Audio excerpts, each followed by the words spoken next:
this episode of Just Another Year Chicago. My name is Nick Brody. I'm joined alongside my good friend and co-host, Tony Sapita. And Bears football is back, baby. The Bears take on the Miami Dolphins at Soldier Field on August 14th, 2021 at noon against the Miami Dolphins.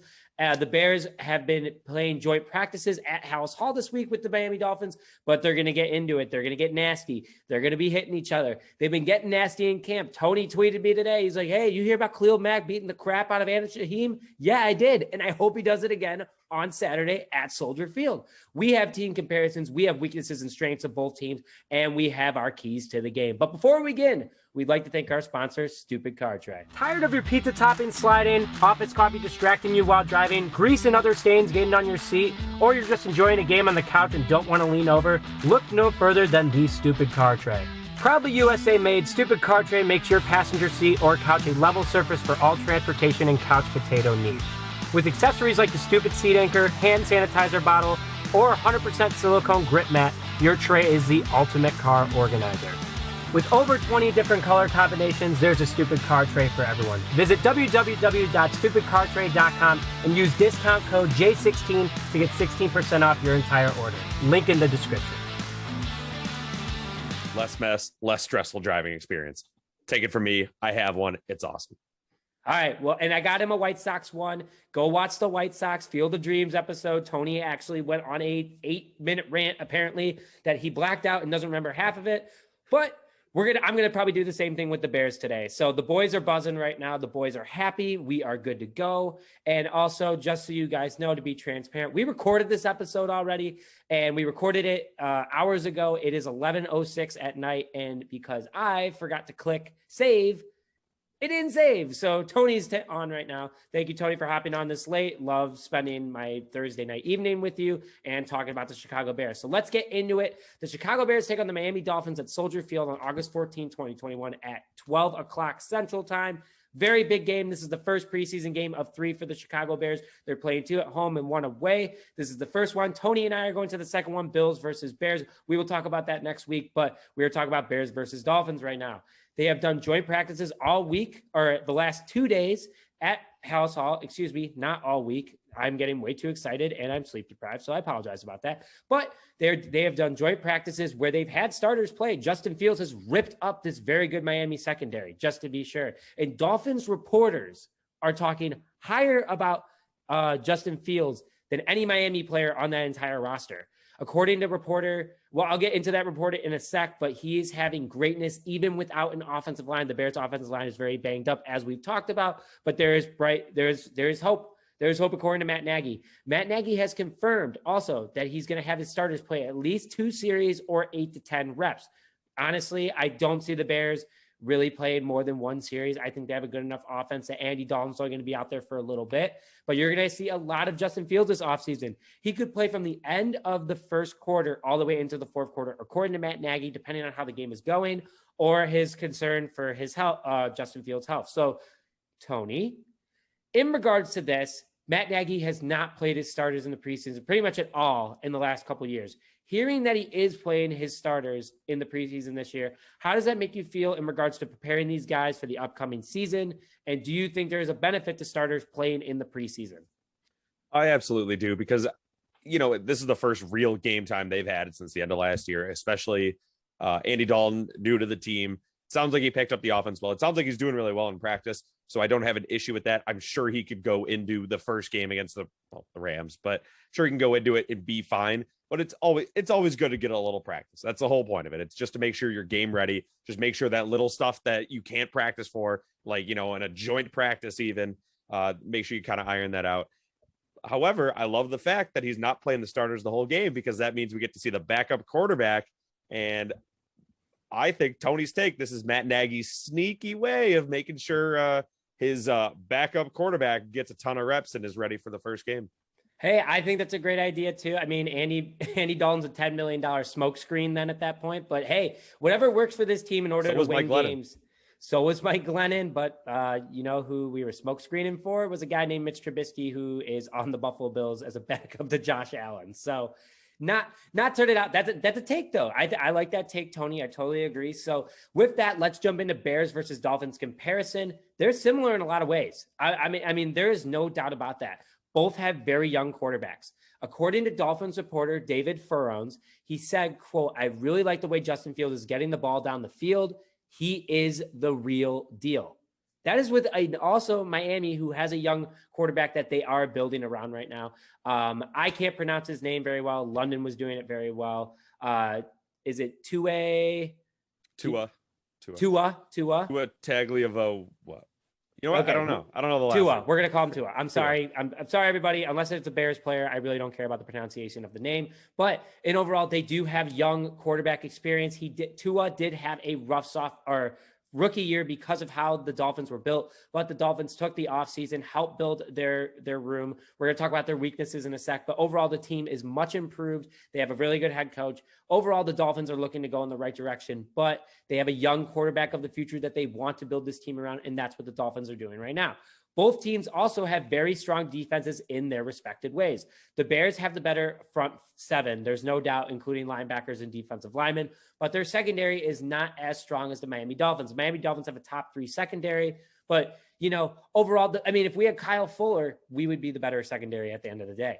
So both D lines have been living in the backfield, according to reports. That is only because the Bears have a weak offensive line right now. The Dolphins have a young, talented offensive line that isn't injured right now. And Khalil Mack, Robert Quinn, Trevis Gibson, you name it, and Blau Nichols especially, have been living in the backfield. So that's something that you have to look out for in regards to these teams. It's good to see that, but the Dolphins are also going to make Justin Fields and Andy Dalton's life hell because we have no linemen. We have signed like 3 linemen during camp, which I think is crazy. So stay tuned for that. This is going to be a big game for the offensive linemen as well for the Chicago Bears as they need to prove themselves. And like I was kind of saying earlier in regards to the defense, we both have very young and talented secondaries. Eddie Jackson, Jalen Johnson, Tayshaun Gibson Sr., who is older, and Kendall Vildor. I mean, like that's a good defense for the Chicago, or a good young defensive back secondary for the Chicago Bears. But the Dolphins have Xavier Howard. They have Holland. They have a lot of good, very talented depth at that cornerback position. So you have to stay tuned for that. And both teams have been in rebuild for the last couple of years. I know the Bears have made the playoffs the last 2 out of the 3 years. 2018 was much more legit than 2020 because it was an absolute embarrassment against the Saints in the playoffs. We barely made it in. And also the NFL allowed that 7 team to make the playoffs this year. So the Bears would not even have made it if the NFL did not make that judgment call. So overall, but the Dolphins, they were close to making the playoffs, dude. They were in a similar position, but I think the Dolphins have a legitimate shot in making the playoffs this year. And London and I kind of talked about it on our training camp episode so technically yesterday, if you're watching today, Friday, August 13th, 2021, is that they are building around that team. So overall, Tony, I'm going to jump into strengths and weaknesses because we've gone into that, and I'm going to ask you a few questions. But overall, these teams are very similar in their respective way, and they both have young head coaches that don't have a lot of experience but are getting a lot of experience. So let's jump into strengths and weaknesses, starting with the Dolphins. The Dolphins are like the Bears of 3 years ago in regards to tight ends. They can't make up their minds, and none of them are dominant in regards to the tight end position. The Bears now have Cole Kmet and Jimmy Graham, which is much better of a tight end room for the Chicago Bears, but the Dolphins have Adam Shaheen. That is their big name tight end. And apparently he's coming on the scene. He also, according to Tony, got in a big fight with Khalil Mack that Khalil Mack absolutely destroyed him, pinned him on the ground. It was just a crazy situation. So Tony, first question for you. You remember the Trey Burton days. You remember the days where Justin Forsett or, after Martellus Bennett, where we had all these weird tight ends that just kind of like played all over the field. How do you feel the Dolphins as a whole can figure out their tight end issue? And is this more that you have to do it through the draft, or do you think that one of these guys can step up and make a scene, be on the scene, and put the league on notice that the Dolphins do have a legitimate tight end? Yeah, I think they're going to have to do it through the draft. Adam Shaheen, I loved him on the Bears when he was healthy because he was that huge red zone target. And that's really, I think one of the bigger ways you can go in the NFL now, obviously you could have a dominant guy like Gronk or something. You want that, of course. You However, called him Baby Gronk. yeah, exactly. So you right now they can scheme around that and just obviously do maybe more like 5 wideout sets or even 4 wideout sets. Then kind of have a running back that they can throw to and kind of avoid that and use more blocking tight ends. And then when you get in the red zone, if Adam Shaheen can, keep his body made of glass together for like one play, then you just throw it up to him and he catches it. Like that was the most like consistent play the Bears had for 3 years. However, it was inconsistent because he would play one play a game, get hurt, catch touchdown, but get hurt and it'd be over. So I think they're gonna have to go through the draft because the free agent, the free agency tight end It's class, hard. like it's tough. It really is. Yes, you can find the diamond in the rough, and that if they do that, that's great. But it really is hard to do that.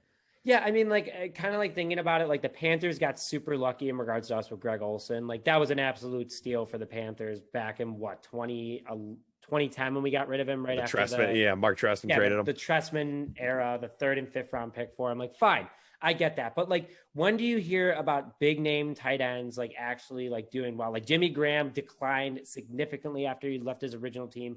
Tight ends are kind of like kickers if you think about it. Like, it's a lot of luck. Or you get them through the draft and you commit to them. That's what the Bears did with Cole Kmet, and look how that's working out pretty darn well. Let's go into the next problem. They have a very weak pass rush. They look good against the Chicago Bears in this joint practice that they have at House Hall because the Bears don't have any offensive line. So the Bears have dominated, and they've always been this team that has at least 2 rushers, at least 1 linebacker. Like, that's just how the Bears have been built. They're a defensive built franchise. And the Dolphins don't have that right now. They're on their way, but they're not there yet. So, you can have the best secondary in the world. Their secondary is what keeps them in the game. There's no doubt about it. I'll get into that strength in a minute. But overall, like, Tony, if you're building a team, and London says this all the time, you need a rusher, you need a tackle, and you need a quarterback to build a team. What can the Dolphins do right now? Can they take these guys out to dinner, pump them with 1,000 grams of protein a day and make them the strongest men on the planet?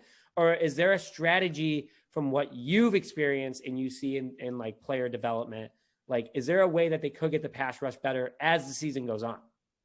Well, a lot of it is when you don't have like the playmakers, like the guys like the Bears have with Akeem Hicks, with these guys that can just, they just do it no matter what the play call is. You just got to scheme around it. And that's the biggest thing they could do. They got to mix in a lot more blitzes, I would say, from their linebackers. And then you gotta maybe roll up, do more disguised coverages, which gives your defensive line more time to actually get to the quarterback. Basically the coverage sacks. That's what you're going to probably need a lot of, or get a lot of. You got to scheme around it, like I said. So that's really all you can do when your defensive line can't just physically win their one-on-one battles, because it just is what it is. But you could, like, the best defensive coaches in the league can scheme around that, no problem, if they do the right things with their linebackers and safeties. Yeah, absolutely. And I think that leads really next into the next subject. They have no running back game. I mean, their best running back last year was Myles Gaskin, who rushed for less than 550 yards. He had almost 400 receiving yards. He's more of a receiving back. And yes, the Dolphins went out and signed Malcolm Brown last year. Awesome. I think that's a great mentor pickup, but that's not the answer for the Dolphins. So if you're a fantasy owner, do not draft any Dolphins running back as of right now. Prove me wrong, Dolphins. I hope you for the best. But they have a lot of weaknesses there. I'm going to go through their strengths, and I'm going to go through the Bears' strengths and weaknesses before I ask you my next question, Tony. But the Dolphins have a stupid good secondary. Xavier Howard, Justin Coleman, Brian Jones, Jevon, oh my God, excuse me, late. Sorry, guys. Jevon Holland. That's just stupid good as a defense. They get takeaways. They're able to go against, these fast running backs. And yes, the Dolphins are in high scoring games because they score a lot of points. The best way that teams can do it is run against the Dolphins because they don't have that front seven like the Chicago Bears do. But you can't pass against the Dolphins because you're going to get picked off. You're going to have passes broken up. Overall, that's probably their number one strength for the Dolphins. They have a strong future at quarterback. We've already seen that, already said that. Great leadership across the coaching staff. Again, that was one of the big things for this joint practices is that the Dolphins coaching staff said, do not start fights with the Chicago Bears. This is their home. Let's respect it. All good and said and done. Said that back in 1985 when they snapped the Bears' perfect record. It would have been a completely different ball game. Ditka would have been like, take my cigar and like put it on someone's skin or something. But overall, I think that was really awesome of the Dolphins to not start anything. And if the Dolphins did start something, the Bears handled it immediately. And the Dolphins coaching staff was barking at them saying, like, stop that. This is practice. You know, we're AI. We're talking practice, baby. Like, everyone relax.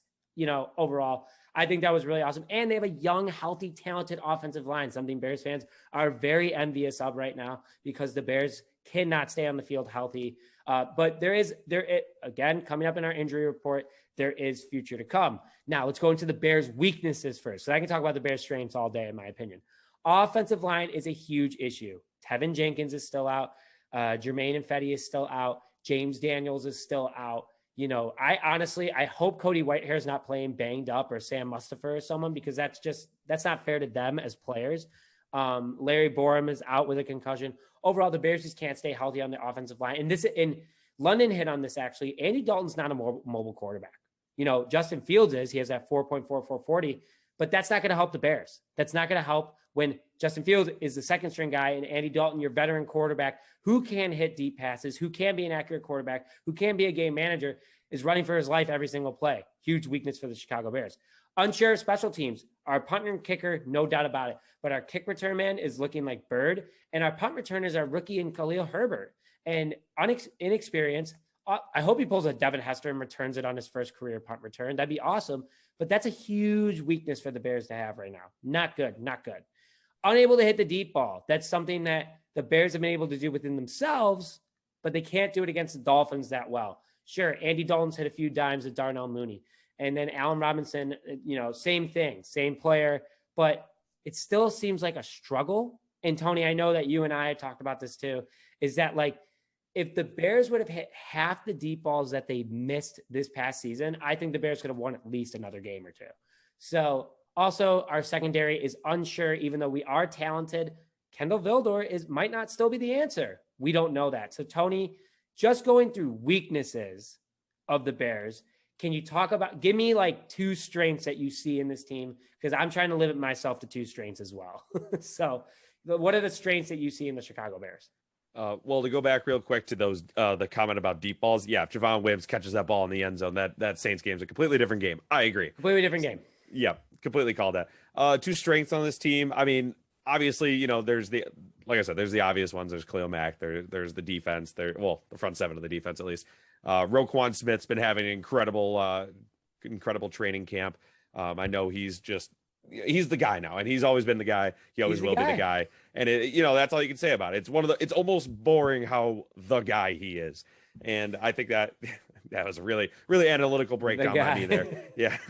Everyone knows what I mean out there. And then honestly, I do think that having Allen Robinson, I know the wide receivers our wide receivers are kind of lacking still. I do think that Allen Robinson is going to be excited to play with a real quarterback in Justin Fields and potentially Andy Dalton if he does well to start, which it sounds like he is. But I do think he'll be a great mentor because Allen Robinson is a great receiver to teach other receivers, because it's not like DeAndre Hopkins where it's like, just what do you mean? Just jump up and catch it one-handed and do a backflip. It's like, no, I'm a possession receiver. I'm just going to catch it. I'm going to get down, get those yards that I need. So I actually do think wide receivers are going to be a surprising standout strength this year. Yeah, I couldn't agree more to that. I think that is a really big strength to the Chicago Bears, something that Bears fans haven't experienced like the quarterback for a long time. But a strength that the Chicago Bears have, and I feel like hasn't been talked about in training camp, is that we got a guy named David Montgomery in the backfield. You know, he and Damian Williams, we have depth at the running back position. That is something that really hurt the Bears last year when Cohen and Montgomery went out. We have Damian Williams, ex-Super Bowl champion of the Kansas City Chiefs. He had a really good Madden rating. He's an overall strong veteran for this team. So that's a huge strength of the Chicago Bears. And the depth at linebacker is another huge strength for the Chicago Bears. Alec Ogletree, who we signed last week, is an interception machine. Absolutely love it. I'm going to get more into that in a second. But the Bears have depth on the defensive side of the ball. They have it in the running back room. Clearly, they don't have it on the offensive line, but they do have it in the wide receiver room. Depth is becoming a big thing for the Chicago Bears, and the Bears, every single practice, every single report, are proving that they have it. So that's something that's really big. Now, let's get into more fun stuff. The 3 keys to the game. I don't care if they win. I want them to build. And Tony, you're on the same page as this, because that's what preseason's for. It doesn't count. So shut up, Roger Goodell. I don't care. This is not your league. This is the fans' league. It is his league. I'm still mad that he did not let Dave Portnoy watch an NFL game. I think that was a cheap shot. Whatever, Roger Goodell, just do your thing. Clown. He's just a patsy for the owners anyway. Yeah, he is. He is. No, he 100% is. But 3 keys to the game in order to build the Chicago Bears and help get them more prepared for the season. I'm going to go through mine really fast first. Let Justin Fields play a lot. That is key, and that is what Matt Nagy's doing. But let him do it with the starting crew. Let him get familiar with Allen Robinson. Let him get familiar with Darnell Mooney and Marquis Goodwin. Though Marquis Goodwin was the first guy to reach out to Justin Fields this offseason when he was drafted by the Bears, said, hey, let's get to work. Let him get connected with Cole Kmet. That's a future at your tight end. Let him work with David Montgomery. That's your running back. Let him get used to that, because I said this before, I'll say it again. You have a young quarterback who is having receivers bail him out with making fantastic catches on okay throws. It gives him the confidence that he's going to be able to hit that throw another time. Good handoffs to your running back. You're understanding the timing. You're understanding that. Working with your offensive line, even though this is a banged up group, that is big, because you're gaining the respect, and you're going to buy him dinner to keep you protected every now and then. And Justin Fields is definitely going to have a $50,000 bill every now and then, hopefully when he gets that bag alert, you know what I'm saying? But give him the chance, give him the confidence. That's what I'm saying there. Second, Travis Gibson, Thomas Graham Jr., and Alec Ogletree should all be playing out of their minds during this game, and let them get the chance to do that. Because let me start with Travis Gibson. Travis Gibson, defensive end for the Chicago Bears, was a rookie last year out of Tulsa. Overall, he had an okay, because he didn't play that much because Robert Quinn was getting used to the defense. Let him make Robert Quinn make $20 million a year. Let him get threatened by a young guy that could take his job and the Bears get rid of him and chew up money, but he's still going to leave $80 million on the table or some crazy number like that. He put on 15 pounds this offseason, kind of reminded me of Mark Anderson back in 2006 on that Super Bowl team where Mark Anderson, for no good reason, had 11 sacks. Really excited about that. Let the boy play. Thomas Graham, let the boys play. Let the boys play. Thomas Graham Jr., six round rookie out of Oregon, let him play. Let him compete with Kendall Vildor. Kendall Vildor, this is not locked. Unofficial depth chart, let it happen. Let him make Kendall Vildor really earn that spot. Unofficial depth chart, Thomas Graham Jr., I think, is his biggest threat right now. I don't think Deion Bush is. I don't think Desmond Trufant, no way he is.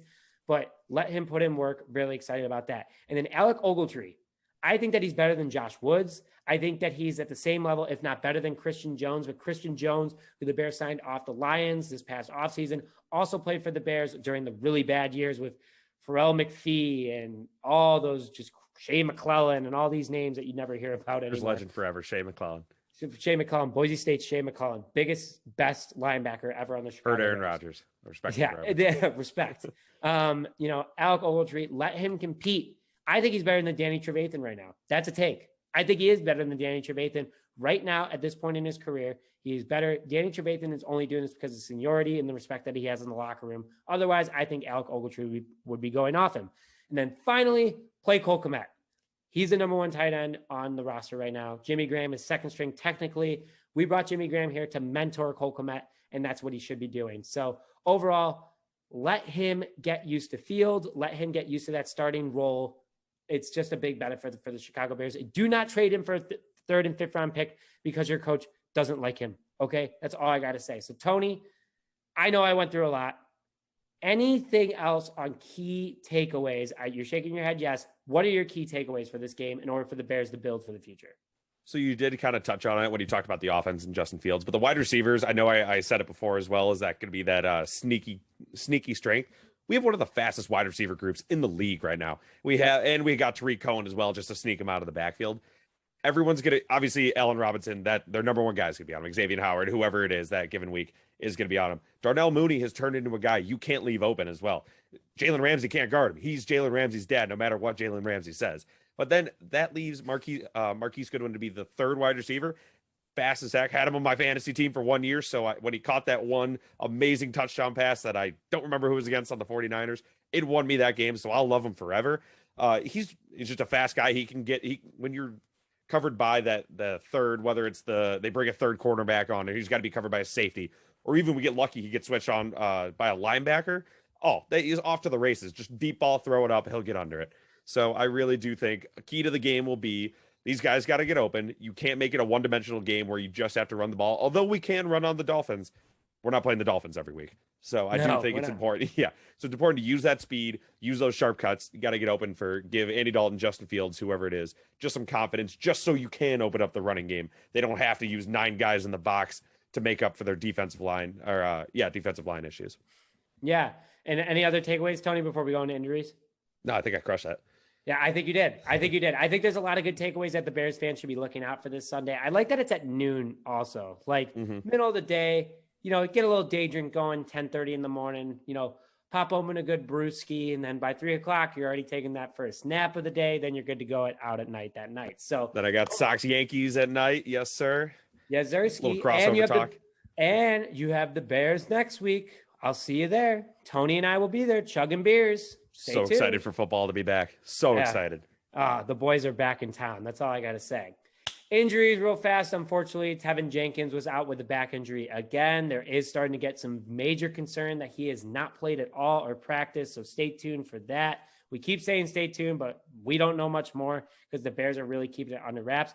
Josh Woods is still out with a quad injury. Larry Borum is still out with a concussion. Eddie Goldman's out on COVID protocol still. Jermaine Ifedi is on the physically unable to perform list, though it looks like he's going to come back. And Tyreek Cohen is on the same list as well. Hopefully coming back before the season starts. Tony. Not a good update. Alex Bars limped off the field today as well. I don't know if you saw that. So we went over that in yesterday's podcast, technically yesterday's podcast. No. But so apparently it's not as bad as people are making it out to be. So it looks like it was just a tweak. It looks like they probably will keep him out for Saturday's game, but that's fine. Again, preseason. Let your undrafted rookies get some playing time. Hopefully someone will pick them up and they'll be a Pro Bowler somewhere else. But that's what you get for your research being just one random tweet that someone sent you.